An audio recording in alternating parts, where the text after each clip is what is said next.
Deliver করতে পারবো জানি না। আমি নিজেও খানিকটা ক্লান্ত, কারণ এই বক্তৃতার পাশাপাশি আমাকে এই কনভেনশনে আমাকে ব্যস্ত থাকতে হয়েছে। তো আমার আলোচনার বিষয় দক্ষিণ এশিয়ায় হিন্দুত্ববাদের উত্থান, শান্তি সহাবস্থানে ইসলামের ভূমিকা। তো আলোচনার প্রথমেই আমি যে বিষয়টি পরিষ্কার করতে চাই, এখানে হিন্দু ধর্মকে গালাগালি করবার জন্য আমি এখানে এই সাবজেক্ট কনফারেন্স কর্তৃপক্ষ চয়েস করে নাই, বা আমিও হিন্দু ধর্মকে গালাগালি করবার জন্য এখানে এই সাবজেক্টে বক্তব্য দিতে আসিনি। কথাটা আগে ক্লিয়ার হওয়া দরকার। হিন্দু এবং হিন্দুত্ববাদের মধ্যে পার্থক্য রয়েছে। শুরুতেই আমি একটু আপনারা বুঝবার জন্য যে ইসলাম এবং আইসিস যে গ্রুপ আপনার মধ্যপ্রাচ্যে উত্থান হয়েছিল, রেডিক্যাল গ্রুপ, এর মধ্যে আপনারা পার্থক্যটা বুঝতে পারছেন। আপনার অবস্থান আর আইসিস এর অবস্থানের মধ্যে পার্থক্য আছে। এটার যে এই আমরা যত মানুষগুলো আছি, আমরা আইসিস কে সমর্থন করি না, because of their radical organisation. তো হিন্দু এবং হিন্দুত্ববাদ শব্দটা কাছাকাছি, তো অনেকে এখানে হিন্দু ধর্মের লোকও থাকতে পারে বা গোয়েন্দা সংস্থার লোকও থাকতে পারেন। বক্তব্য শুরুতেই আমি বিষয়টা ক্লিয়ার করলাম। হিন্দু একটি ধর্মের নাম, আর হিন্দুত্ববাদ একটি রেডিক্যাল আইডিওলজির নাম। এই রেডিক্যাল আইডিওলজির যে উত্থান হয়েছে দক্ষিণ এশিয়ায়, এই বিষয়ে আজকে আলোচনা। What is Hindutva? ইংলিশে শব্দটা লেখে কিভাবে আপনারা একটু খেয়াল করেন। হিন্দুত্ববাদ কি? হিন্দুত্ববাদ হচ্ছে আক্ষরিক অর্থে এটি হলো আধুনিক রাজনৈতিক একটি মতাদর্শ, যা হিন্দু আধিপত্যের পক্ষে ওকালতি করে এবং ভারতকে সাংবিধানিকভাবে একটি ধর্ম নিরপেক্ষ রাষ্ট্র থেকে একটি উগ্র ধর্মীয় জাতি রাষ্ট্রে রূপান্তরিত করতে চায়। হিন্দুত্ব হলো বিজেপির অফিসিয়াল প্ল্যাটফর্ম, ভারতের একটি চরম রাজনৈতিক দল।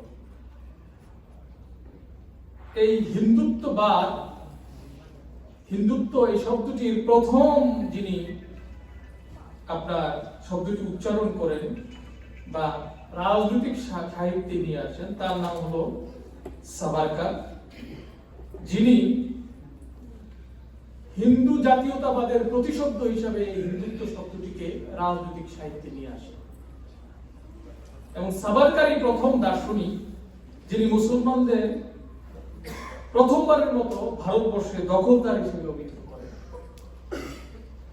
তিনি গ্রজনির মোহাম্মদ এবং মীর কাসিমকে বিদেশি দখলদার হিসেবে অভিহিত করেন এবং ভারতে মুসলিম শাসনকে বর্বর শাসন হিসাবে ঐতিহাসিকভাবে যুক্তি উপস্থাপন করেন। তিনি প্রথম ব্যক্তি সাভারকার যিনি দাবি করেন ভারতবর্ষের জাতীয় ভাষা হবে হিন্দি, যেহেতু হিন্দি সংস্কৃত ভাষা থেকে এসেছে।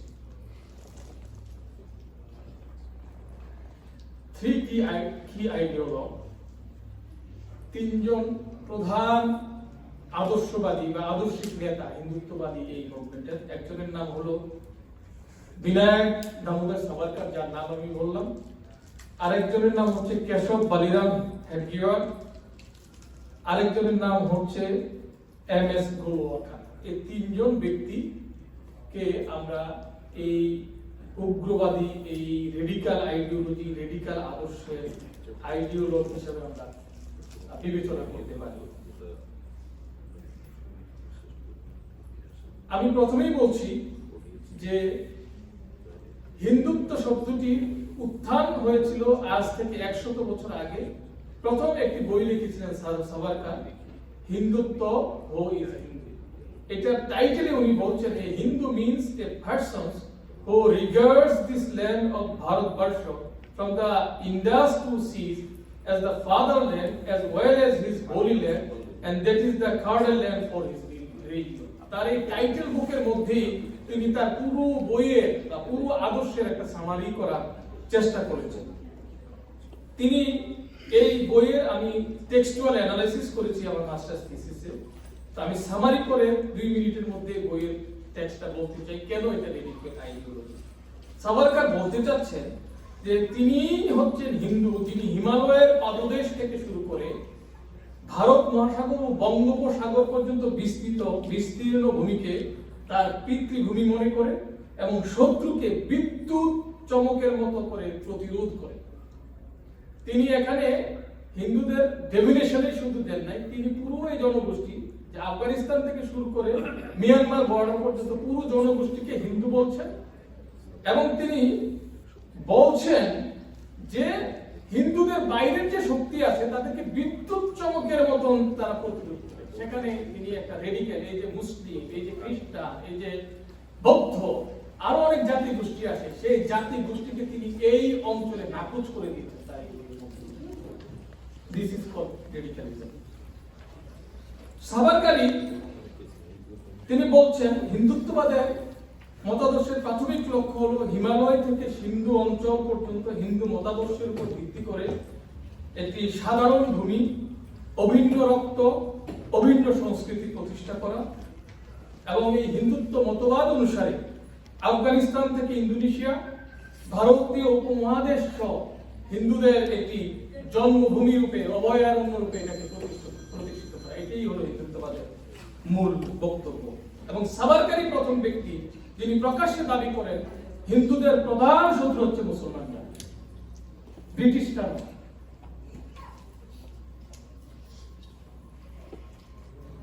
আমি এই স্লাইডের আলোচনাটা করেছি, আপনারা যাদের দেখার প্রয়োজন আছে একটু দেখে নেবেন। এবং আমি একটু ফাস্ট আগাবো।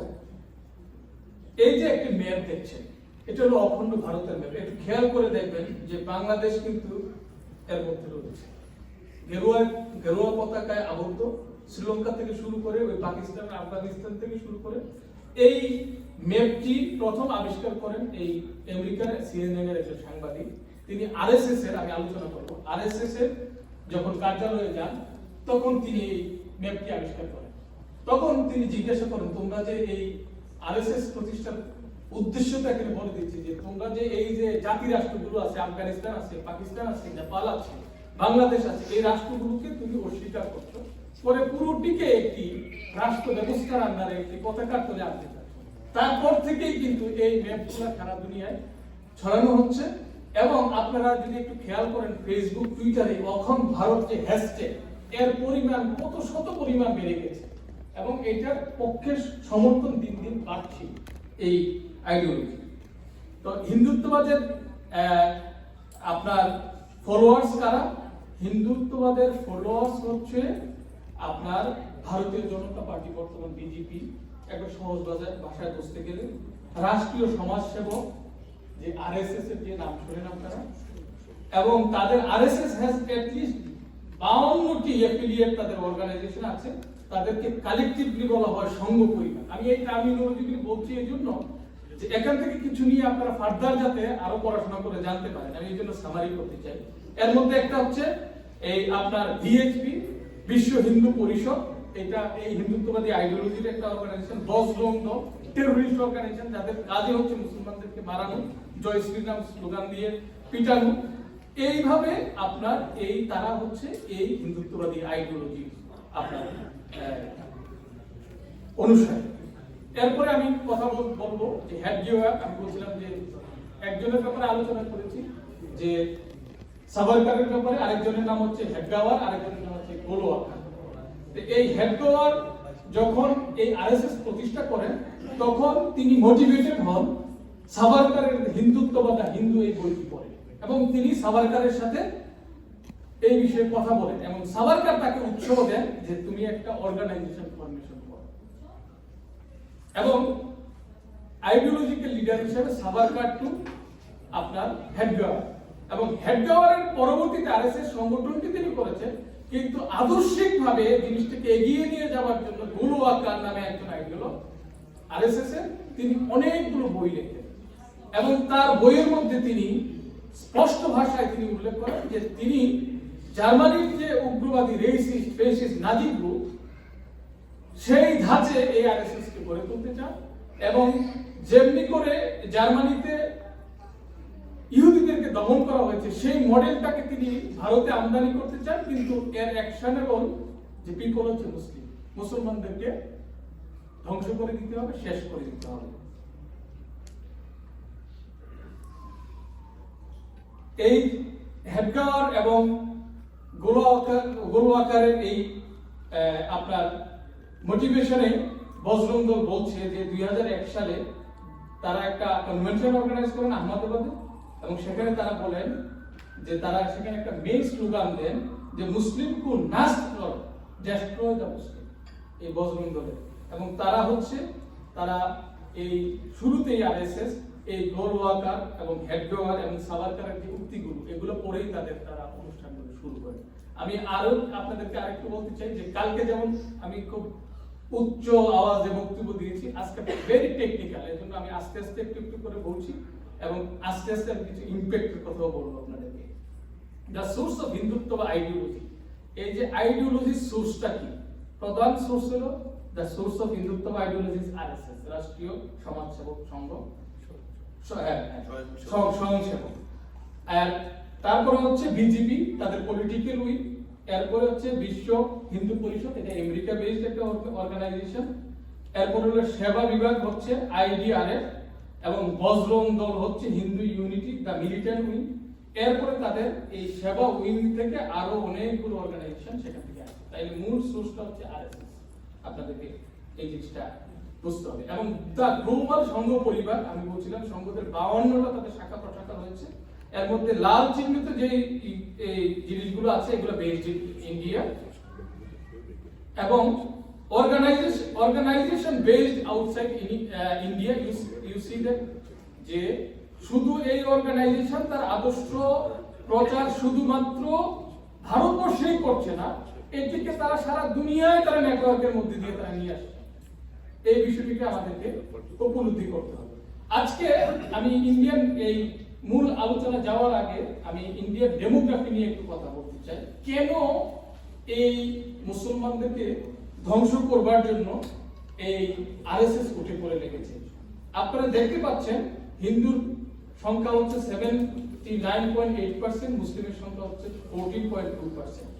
যদি আমরা এই 1951 এবং 2011 একটা তুলনা করি তাহলে দেখতে পাবো হিন্দুদের সংখ্যা 1951 সাল থেকে 2011 পর্যন্ত ডাউন হয়েছে, নিচের দিকে গেছে, কমে গেছে ভারত হিন্দু রাষ্ট্র কিন্তু মুসলমানদের সংখ্যা দেখে 9% থেকে 14% হয়েছে।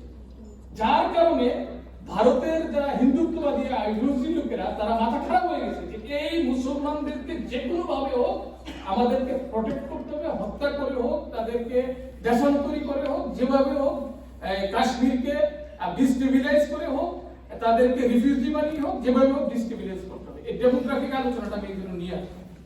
রাইজিং হিন্দুত্ব বা আইডিওলজি আমি আপনাদেরকে একটু ম্যাপ আকারে এটা নিয়ে আসলাম যে আরএসএস এস্টাবলিশ হয় নাগপুরে ইন্ডিয়া, এটা 1925 সালে, এবং 1964 সালে বিশ্ব হিন্দু পরিষদ এস্টাবলিশ হয়।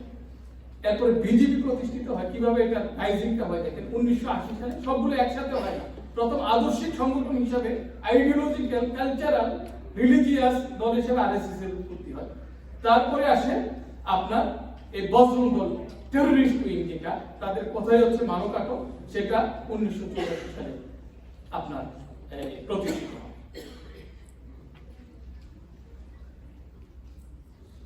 আমি আরেকটু ম্যাপ আকারে জিনিসটা বোঝার জন্য আপনাদেরকে নিয়ে আসছি যে হিন্দুত্ব বা আইডিওলজি কিভাবে উত্থানটা হয় ভারতবর্ষে।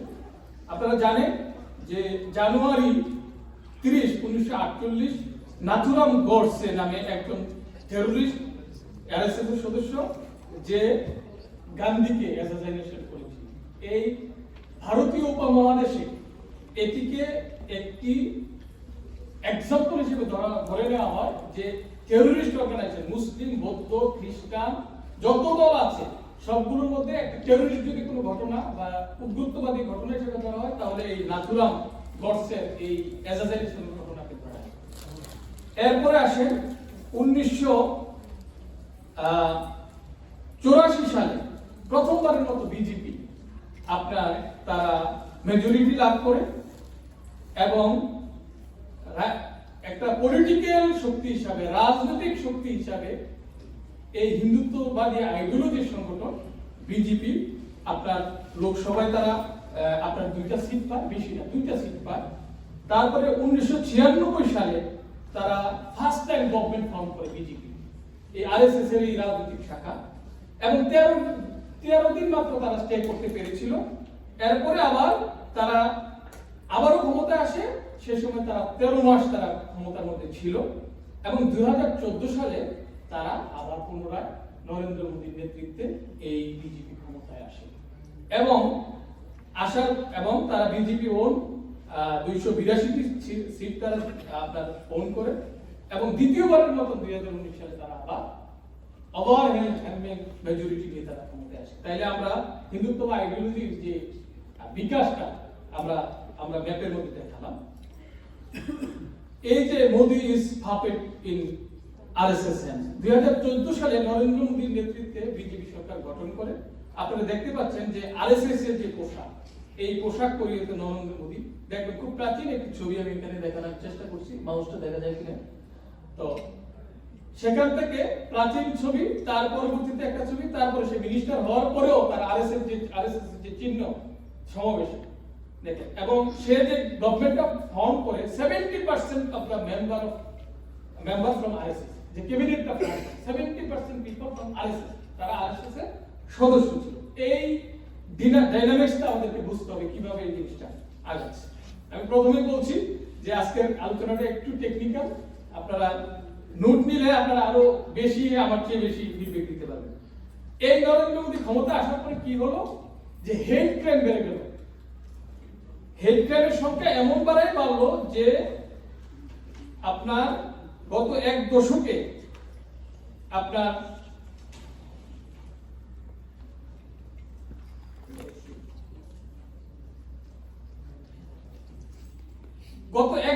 যে রেকর্ড করা যে হেড ক্রাইম গুলো ছিল তার 91% ঘটনা ঘটেছে নরেন্দ্র মোদী সরকারের আমলে।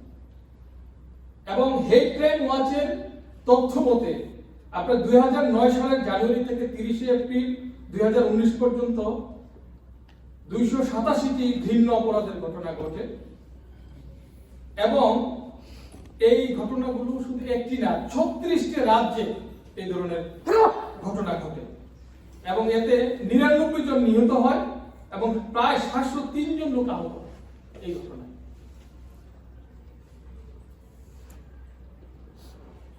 আপনারা দেখতে পাচ্ছেন যে এই নরেন্দ্র মোদী সরকার আসার পর এই আমেরিকা সহ পশ্চিমা দুনিয়ার মিডিয়াগুলো তারা রিপোর্ট করছে India's Hindus extremists are calling for genocide against Muslim, why is little being done to stop that.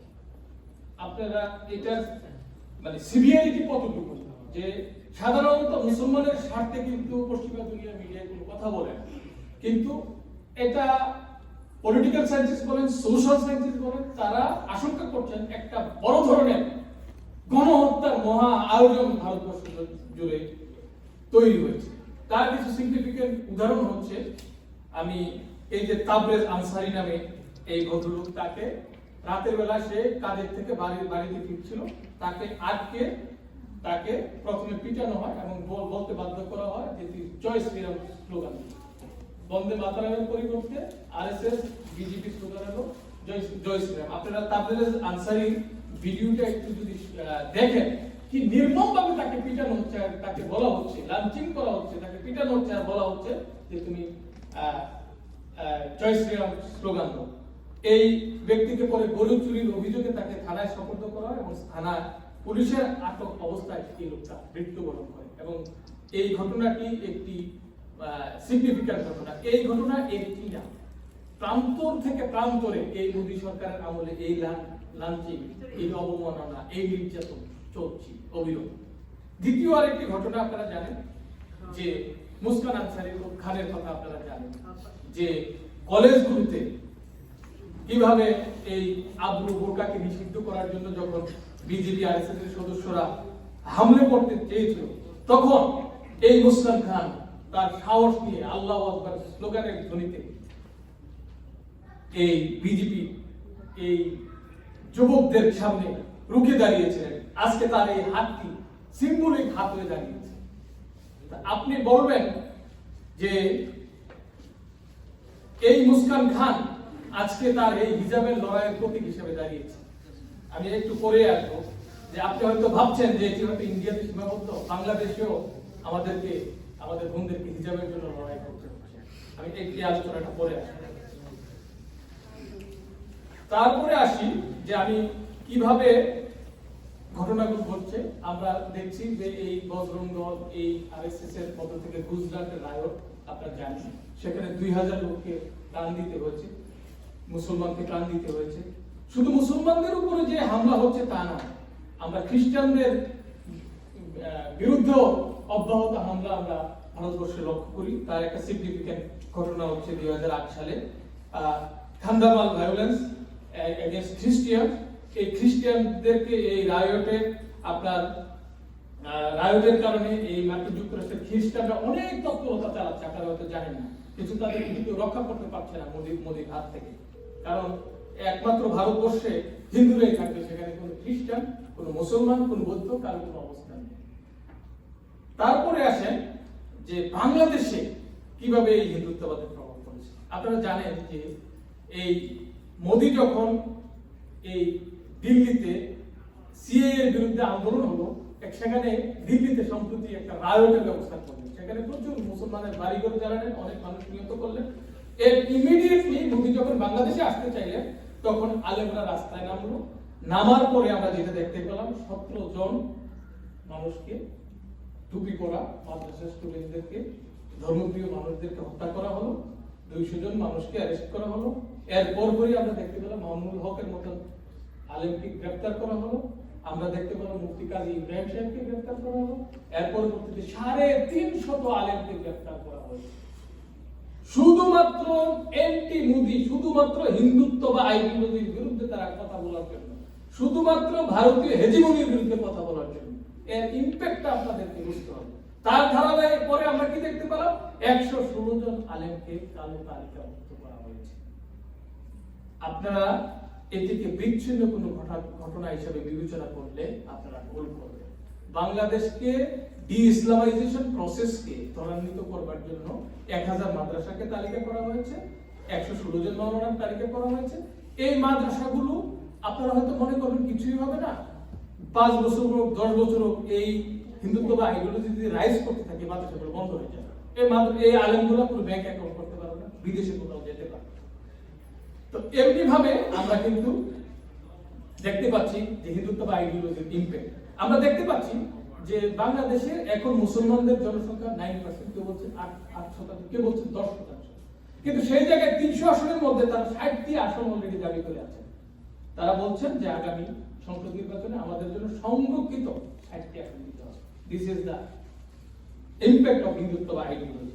আপনি যদি বাংলাদেশের প্রশাসনের দিকে তাকান, 60টি মন্ত্রণালয়ের মধ্যে 20টি মন্ত্রণালয়ের সচিব হলো হিন্দু। এটা আমার মুখের কথা না, এটা ইনকিলাব পত্রিকায় রিপোর্ট হয়েছে। এবং সচিব, উপসচিব, অতিরিক্ত সচিব পর্যায়ে সেখানে আপনাকে সচিবালয় না বলে হিন্দুয়ালয় বললেও আপনাকে ভুল হবে।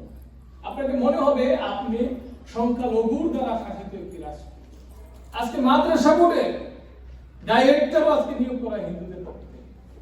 আজকে দেখেন যে আর্থিক যে পাচারকারীদের তালিকা ধরা পড়ার পরে আমরা জেনেছি, এই যে দেখেন পিকে হালদার, খবর জানেন, 5500 কোটি টাকা ইন্ডিয়া পাচার করেছে। সুধাংশু শেখর বদ্র 500 কোটি টাকা, এসকে সুর 1000 কোটি টাকা, এরপরে ওসি প্রদীপ 300 কোটি টাকা একজন ওসি। এটা জাস্ট পত্রিকায় এসেছে, ধরা পড়েছে। আর যেগুলো ধরা পড়ে নেই, কত হাজার কোটি টাকা তারা সরিয়েছে। কিভাবে সরিয়েছে? বিকজ অফ তারা হিন্দুত্ব বা আইডিওলজি বাংলাদেশে প্রতিষ্ঠিত। বাংলাদেশ নামক রাষ্ট্রটি এখন আর বাংলাদেশ নামক রাষ্ট্রের কথাই চলে না, যার কারণে আজকে এই ঘটনাগুলো আমরা দেখতে পাচ্ছি। আমরা আর কি দেখতে পাচ্ছি? আমরা মুসকান খানের কথা বলে বাংলাদেশে হিজাব পরার কারণে প্রাক ইউনিভার্সিটি থেকে একটি ছাত্রীকে বহিষ্কার করা হয়েছে। আপনি বলবেন আপনি মুসলিম কান্ট্রি, আমি এটাকে হিন্দুত্ব বা আইডিওলজি আদর্শের যে উত্থান, এই উত্থানের ফল হিসেবে আমি বিবেচনা করি। এরপর পরে অন্তত 30টির মতো ঘটনা ঘটেছে বিভিন্ন স্কুল কলেজে হিজাব পরে মহিলারা আসতে পারবে না। আপনি এটা নিয়ে প্রশ্ন তুলবেন, আপনাকে আইদার জামাতি বানিয়ে দিবে, মুক্তিযুদ্ধের বিরোধী বানিয়ে দিবে, অথবা জঙ্গি একটা ট্যাগ আপনাকে লাগিয়ে দিবে, লাগিয়ে আপনাকে স্টপ করে দিবে।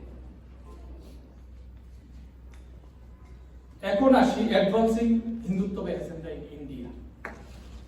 আমরা কি দেখতে পেলাম? মোদী সরকার ক্ষমতা আসার পরে, আমাকে একটু রিমাইন্ড করুন, কয় মিনিট আছে আমি তারপরে। হ্যাঁ 7 মিনিটে আমি শেষ করব। আপনারা কি বিরক্ত হচ্ছেন? হ্যাঁ, আপনারা বিরক্ত হচ্ছেন? আমি জানি আপনারা খুব ক্লান্ত। আমি বলছি এটা বক্তৃতা না, আমি জাস্ট কিছু ইনফরমেশন আপনাদেরকে দিচ্ছি। আমি কিছু ইনফরমেশন দিচ্ছি, এগুলো আপনারা চেক করবেন আমি যা দিয়েছি। এই জন্য আমি বলা ঠিক না, আমি বক্তা যেহেতু আমি রেডি করে নিয়ে আসবো। আমি অনেক পরিশ্রম করেছি আইএস টাইপগুলো তৈরি করতে। আমি সাধারণত একটা বক্তৃতা দিয়ে যেতে পারতাম। আপনারা জানেন আমি লাউডলি বক্তৃতা দিতে 30 মিনিট বক্তৃতা দিতে, শুধু আপনাদেরকে অ্যাওয়ার করার জন্য, সচেতন করবার জন্য আমি স্লাইডগুলো বানিয়েছি, যাতে আপনারা নোট নিতে পারেন, মেমোরাইজ করতে পারেন, বিষয়টাকে অনুধাবন করতে পারেন। আগামী দিনের এই ধরনের আলোচনা আপনাদের নিজস্ব পরিমণ্ডলে, মসজিদে এই আলোচনাটা ছড়িয়ে দিতে পারেন। Advancing Hindutva ideology agenda in India, আমরা কি দেখলাম যে 2019 সালে পার্লামেন্টে একটা আইন পাস করা হলো যে ট্রিপল তালাক এটা একটা ক্রিমিনাল অফেন্স, যে তিন তালাক বলবে এটা ক্রিমিনাল অফেন্স হিসেবে ধরা হবে, যেটি ইসলামের একটি মৌলিক আইন, মৌলিক অধিকার, মৌলিক বিধানকে সেখানে ভায়োলেট করা হয়েছে পার্লামেন্টে আইন করার মধ্যে দিয়ে। আমরা কি দেখতে পেলাম আগস্টে দ্য বিজেপি গভর্নমেন্ট আর্টিকেল 370 এর অনুচ্ছেদটি রহিত করার মধ্যে দিয়ে কাশ্মীরের যে স্বাধীনতা, স্বায়ত্ত শাসনের অধিকার তারা ছিনিয়ে নিল। শুধু তারা ছিনিয়ে নেয়নি, তারা ইন্টারনেট সংযোগকে বন্ধ করে দিয়েছে, তারা সেখানে বিদ্যুৎ সংযোগ বন্ধ করে দিয়েছে, সারা দুনিয়ার সাথে কাশ্মীরকে বন্ধ করে দিয়েছে। একবার ভাবুন যে এই কোভিড-19 এর সময় আপনি এই বাড়িতে যদি মারা যায়, আপনার আত্মীয় মারা গিয়েছিল, আপনি যেতে পারেন নাই। সেই 2019 সালে কাশ্মীরের ভাই বোনদেরকে এই পর্যন্ত 10,000 মানুষকে সেখানে গুম করা হয়েছে, রেপ করা হয়েছে।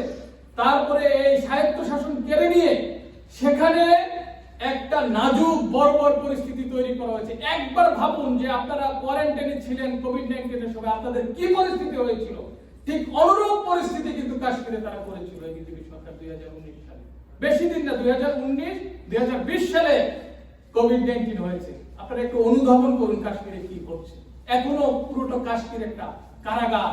মুসলমান ভাই বোনদের নির্যাতনের আহাজারি আমাদের কাছে আসে না, কোনো মিডিয়া রিপোর্ট করতে পারে না, কোনো ইন্টারন্যাশনাল মিডিয়া যেতে পারে না, কোনো ইন্টারন্যাশনাল অবজার্ভ গ্রুপকে সেখানে, ইউনাইটেড নেশনের কোনো গ্রুপকে সেখানে এলাও করা হয় না। আমরা আসুন তাদের জন্য দোয়া করি এবং তাদের পক্ষে আমাদের আওয়াজকে তুলি হিন্দুত্ববাদী এজেন্ডার বিরুদ্ধে। অ্যাডভান্সিং হিন্দুত্ববাদী এজেন্ডা যে তারা জয়লাভ করার পর কি করলো, যে বাবরি মসজিদের স্থলে তারা রাম মন্দির নির্মাণে সুপ্রিম কোর্টের সিদ্ধান্ত নিল এবং সেখানে তারা আমাদের মুসলমানদের মসজিদ, পবিত্র জায়গায় তারা বাবরি মসজিদ নির্মাণ করলো। তারা কি করলো, হিন্দুত্ববাদী এজেন্ডা কিভাবে এগিয়ে নিচ্ছে আপনারা খেয়াল করেন। একই রাষ্ট্র করবে আফগানিস্তান থেকে বাংলাদেশ, কিভাবে এজেন্ডাগুলো সাজিয়ে নিচ্ছে দেখেন। যে তারা সিটিজেনশিপ অ্যামেন্ডমেন্ট পাস করলো, এটাকে বলে সিএএ, এবং সেখানে তারা ক্লজ রাখলো মুসলমান ব্যক্তিদেরকে অন্য যে কোনো লোক ভারতবর্ষে গেলে তারা নাগরিকত্ব পেতে পারবে। দুনিয়াতে ধর্মের ভিত্তিতে নাগরিকত্বের বিধান দুনিয়ার কোথাও হয় নাই, কিন্তু ভারত সবচেয়ে বড় ডেমোক্রেটিক কান্ট্রি হওয়া সত্ত্বেও সেটি আমাদেরকে দেখালো। তার একটাই কারণ, মুসলমানদেরকে কন্ট্রোলে রাখা, মুসলমানদেরকে নিরুৎসাহিত করা, মুসলমানদেরকে সেকেন্ড ক্লাস সিটিজেন হিসেবে সেখানে আবির্ভূত করা। আমরা সেটা সেখানে দেখতে পেলাম। আমরা 3 মিনিট, আমি মনে হয় 2 মিনিট বেশি লাগবে এই সময়, আপনারা শুনবেন না, 2টা মিনিট। এবার আমরা খুব আনন্দের সহিত ঘরে ঘরে বাংলাদেশে জিজ্ঞেস করবেন, বাংলা ভাষার চেয়ে শুদ্ধভাবে বাচ্চারা হিন্দি ভাষায় কথা বলতে পারে। ভারতের সিরিয়ালগুলো বাংলা ভাষার চেয়ে খুব জনপ্রিয়, কিন্তু এর মধ্য দিয়ে কি হচ্ছে কি জানেন, যে এই হিন্দুত্ব বা আইডিওলজিটা এই সিনেমার মধ্য দিয়ে আপনাদের মনে ঢুকিয়ে দিচ্ছে। এবং আপনি অনেক জনে যারা ইসলাম প্র্যাকটিস করে না, তারা মনে করবে যে না, আমরা তো একই সংস্কৃতি, অভিন্ন সত্তা। এটা কিভাবে করেছে আপনি এইভাবে বলছেন না। এই যে দেখছেন দ্য কাশ্মীর ফাইল, এটা দেখবেন, দেখার পরে বুঝবেন যে কিভাবে এই যে ম্যাপটা আমি দেখাইলাম অখণ্ড ভারতের, সেখানে এই জিনিসটা আপনারা দেখতে পাবেন। আপনারা যদি তানহাজি একটা সিনেমা দেখেন, সেখানে মুসলমান রাষ্ট্রনায়ক মুসলমান শাসকদেরকে চরিত্রহীন, ধর্ষণকারী, আর যারা ধরেন যে হিন্দুদের কথায় চলে যেসব শাসকরা, তাদেরকে মহান ভারতীয় হিসেবে উপস্থাপন করা হয়েছে।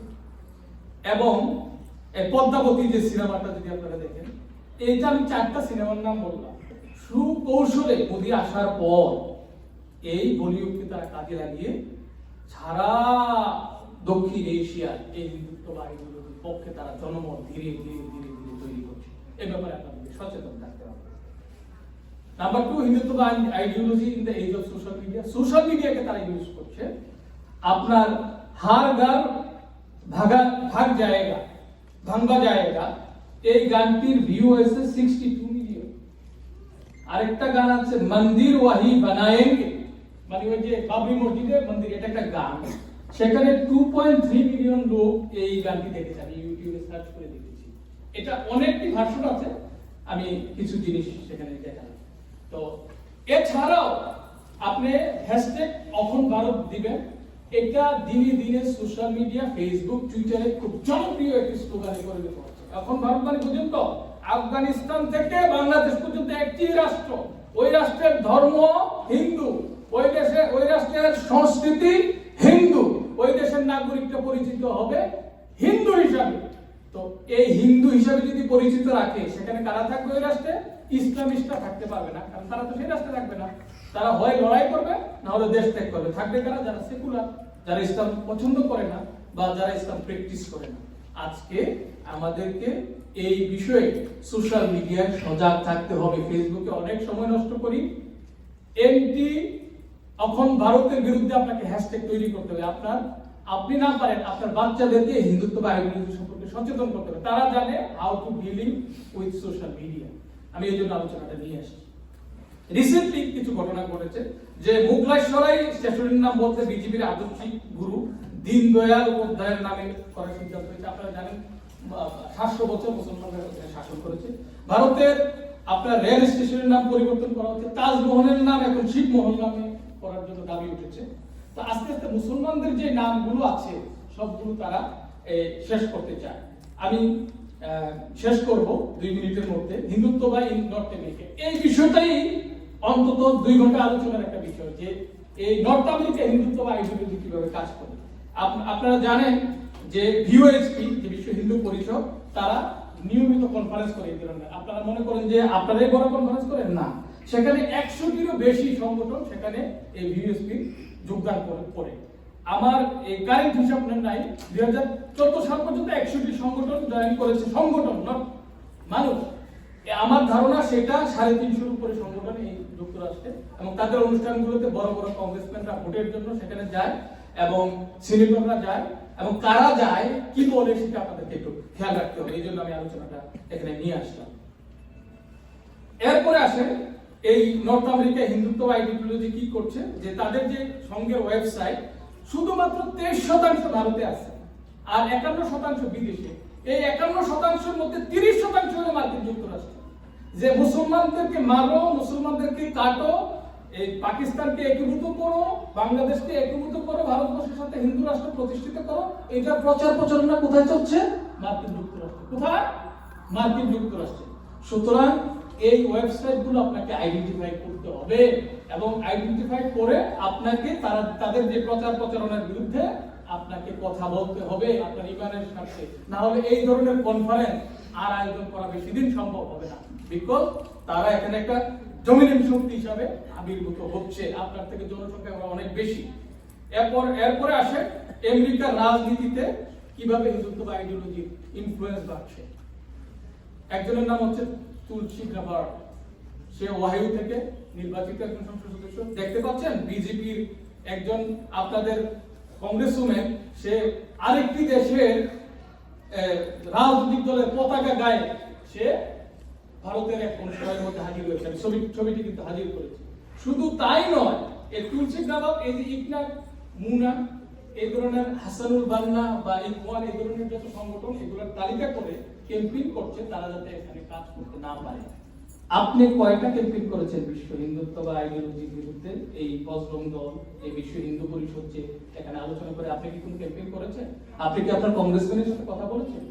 এইটার নেতৃত্ব দিচ্ছে এই আপনাদেরই নির্বাচিত একজন লোক, এবং সে তার এটার পরে সে আপনার সেই কাজ করছে। আরেকজনের নাম হচ্ছে পাদ্মা কুমা, মিশিগান থেকে নির্বাচিত। সে আপনার এই নরেন্দ্র মোদী কে যাতে টেররিস্ট, আরএসএস কে যাতে কেউ টেররিস্ট না বলতে পারে এই জন্য সে লবিং করছে। এমনি ভাবে রিচি স্টালম্যান ক্যালিফোর্নিয়া থেকে সে নির্বাচনী প্রচারণার শুরুতে বলছে ভারতের এক অনুষ্ঠানে যে আমি আমার বাবা একজন আরএসএস এর সদস্য। এমনি ভাবে অন্তত স্থানীয় আঞ্চলিক সিনেটর, কংগ্রেসম্যান, অ্যাসেম্বলিম্যান মিনিমাম 50 জনের তালিকা আমি আপনাকে দিতে পারবো যারা সরাসরি এই হিন্দুত্ব আইডিওলজির সাথে জড়িত। আমি দুঃখ পাই আমাদের জ্যাকসনাইটে এই হিন্দুত্ব আইডিওলজির যারা প্রবক্তা তাদের সামনে দাঁড়িয়ে মুসলমানরা পয়সা দিচ্ছে, ছবি উঠাচ্ছে, কোন ধরনের কোনো খবর না। মুসলিম আইডেন্টিটির, আপনি একজন মুসলিম, এই আইডেন্টিটির চেতনা বোধ নিয়ে আজকে সম্মেলন থেকে যেতে হবে। আমি দাবি জানাবো যখনই দেখবেন তখনই ওই কমিউনিটি লিডারকে 10 মিনিটের জন্য যে ভাই তুমি যার সাথে ছবি উঠিয়েছ সে আরএসএস এর সদস্য, হিন্দুত্ব বা আইডিওলজির সদস্য, তুমি তার পেছনে পয়সা খরচ করতে পারো না, এই দাওয়াতি কাজটা অন্তত করবেন আপনারা। 50 জনের মতন লোক তারা এই সংঘ পয়সা দিচ্ছে এবং অনেকটা, আমি নাম দিতে চাই না, যে আমরা কালো টুপি যাদেরকে বলি তাদের ধারায় তারা এখানকার এই পলিসির জায়গাগুলোকে দখল করতে চায়। আপনাদেরকে সেই জায়গায় সতর্ক থাকতে হবে। সিরাজ ভাই বারবার আমাকে ইয়ে দিচ্ছে, আমি আর দুইটা কথাই, আমার আলোচনার একটা পার্ট ছিল শান্তি সহাবস্থানে ইসলামের ভূমিকা কিভাবে ছিল, আর 2 মিনিট আমি সময় নিচ্ছি। তুলসী গ্রামত যে আপনাদের বিরুদ্ধে কি করছে তার নিজস্ব টুইটারে গিয়ে দেখবেন যে সে কি বলতে চায়। এই যে টুইটারের একটা দৃশ্য আপনাদেরকে এখানে তুলে ধরলাম। ইসলামোফোবিক কন্টেন্ট, ইসলামোফোবিয়া, সে ইসলামের বিরুদ্ধে সে সরাসরি অবস্থান নিচ্ছে, আপনাকে তার বিরুদ্ধে কথা বলতে হবে। তো আমার আলোচনার আরেকটি পার্ট ছিল যে এই হিন্দুত্ববাদী একটি রাষ্ট্র, মানে হিন্দু সংখ্যা গরিষ্ঠ একটি রাষ্ট্র, মুসলমানরা সেখানে 700 বছর, 1200 বছর, কেউ 700 বছর সেখানে আপনার করেছিল। এবং হিন্দুত্ব বা আইডিওলজি ক্লেম করছে যে সেই সময় 60,000 টেম্পল, মন্দির ধ্বংস করা হয়েছিল। এই বিষয়টিকে নাকচ করে দেন প্রফেসর রিচার্ড এম ইটন। তিনি হিন্দুত্ব বা বাংলাদেশের সংস্কৃতি, মুসলমান নিয়ে আমেরিকান প্রফেসর, যিনি দীর্ঘ গবেষণা করে দেখিয়েছেন মাত্র 80টি মন্দির মুসলমানদের হাতে, মুসলমান সম্পৃক্ত ছিল, ধ্বংস হয়েছে। তো 700 বছরে মাত্র 80। এবং তাই বোঝা গেল শান্তি সহাবস্থানে ইসলামের একটা ভূমিকা ছিল। এই ভারত পুনর্গঠনে, ভারত বর্ষ গঠনে, সভ্যতা সংস্কৃতির বিনির্মাণে এই আলোচনাটা মানান ভাই করবেন। মুসলমানরা অনন্য সাধারণ ভূমিকা পালন করেছে। তারপরে আসেন যে তারা ক্লেম করতে চায় যে মুসলমানরা এখানে শাসন করেছে এবং কনভার্ট করেছে বিপুল সংখ্যক, যার কারণে মুসলমানদের সংখ্যা বেড়েছে। এটা নাকচ করে দিয়েছেন যুক্তরাষ্ট্রের প্রখ্যাত বুদ্ধিজীবী ভাষাতাত্ত্বিক অধ্যাপক শেলডন। তার আপনার প্রোফাইল দেখেন যে যদি মুসলমানরা, শাসকরা জোরপূর্বক ধর্মান্তর করত তাহলে ভারতে একজনও হিন্দু থাকতো না। কারণ হিসাবে তিনি মুসলমানদের প্রায় 1200 বছর ভারত শাসন করার ইতিহাস তুলে ধরেছেন। তো আমি আলোচনাটা এখানে শেষ করতে চাই, এখানে শেষ করছি, মানব এখান থেকে শুরু করবেন যে মুসলমানরা ভারতীয় উপমহাদেশে সমাজ সংস্কৃতি বিনির্মাণে কি ভূমিকা রেখেছে। তা আপনাদের যদি কোনো প্রশ্ন থাকে মানব ভাইয়ের আলোচনার পর আমি আলোচনায় অংশ নেব। আমি প্রথমেই বলেছি যে আমার আলোচনাটি বক্তৃতা না, আমি কিছু ইনফরমেশন শেয়ার করলাম আপনাদেরকে। আগামী দিনে আপনারা আপনাদের জায়গায় যে আলোচনা করবেন, একটা আলোচনা অন্তত রাখবেন এই হিন্দুত্ববাদ নিয়ে, না হলে এই ধরনের মসজিদও করতে পারবেন না। আপনাদের পরে এলাকা এলাকায় মসজিদ করছেন না 5টা 6টা করে, কোথায় থেকে পলিসি আসবে আপনি কল্পনাও করতে পারবেন না। আমরা খুব প্রফুল্ল হই যে বাইরে আজান দেওয়া যায়, আজান চলবে না। আপনার বিরুদ্ধে কাজ হচ্ছে এই মার্কিন যুক্তরাষ্ট্রে। তো সবাই আমার জন্য দোয়া করবেন। আমি মাস্টার্সে 120 পৃষ্ঠা থিসিস লিখেছিলাম, এটা আধা ঘন্টায় বলেছি। কোন জায়গা দিয়ে আমি শুরু করব, কোন জায়গা দিয়ে শেষ করব আমি বুঝতে পারিনি। অগুছালু ছিল, এলোমেলো ছিল। আর দ্বিতীয়, আমি খুবই ক্লান্ত। আমি মানে এই 2 দিন কনভেনশনে নানাভাবে সম্পৃক্ত থাকার কারণে আপনাদেরকে হয়তো সন্তুষ্ট করতে পারি নাই। যদি আল্লাহ তৌফিক দেন, সুবহানাকা লা ইলমা লানা ইল্লা মা আল্লামতানা, আল্লাহ যদি তৌফিক দেন ইনশাআল্লাহ মুসলমান এবং বাংলাদেশী ইসলামী মূল্যবোধের পক্ষে বিশ্ব ইসলামের পক্ষে আমার কণ্ঠ যাতে আল্লাহ উচ্চকিত করেন। সবাই দোয়া করবেন আল্লাহ যাতে আমার যোগ্যতা বাড়িয়ে দেয় এবং আমি মুসলমানদের খেদমতে বাংলাদেশ থেকে এখানে রিফিউজি হিসেবে এসেছি এবং আমি এই আসার 1 মাস পরেই আমি এই বাল্টিমোর কনভেনশন সেন্টারে 2014 সালে আসছিলাম। সেখানে এসে প্রতিজ্ঞা করেছিলাম, আল্লাহ তুমি যদি আমার যোগ্যতা বাড়িয়ে দাও, তুমি যদি আমাকে সুযোগ দাও, আমি ইসলামের জন্য আমার বাকি জীবন কাটিয়ে দিব। তার 8 বছর পরে আপনাদের সামনে আমি দাঁড়াতে পেরেছি। আপনারা সবাই আমার জন্য দোয়া করবেন। আসসালামু আলাইকুম ওয়া রাহমাতুল্লাহ।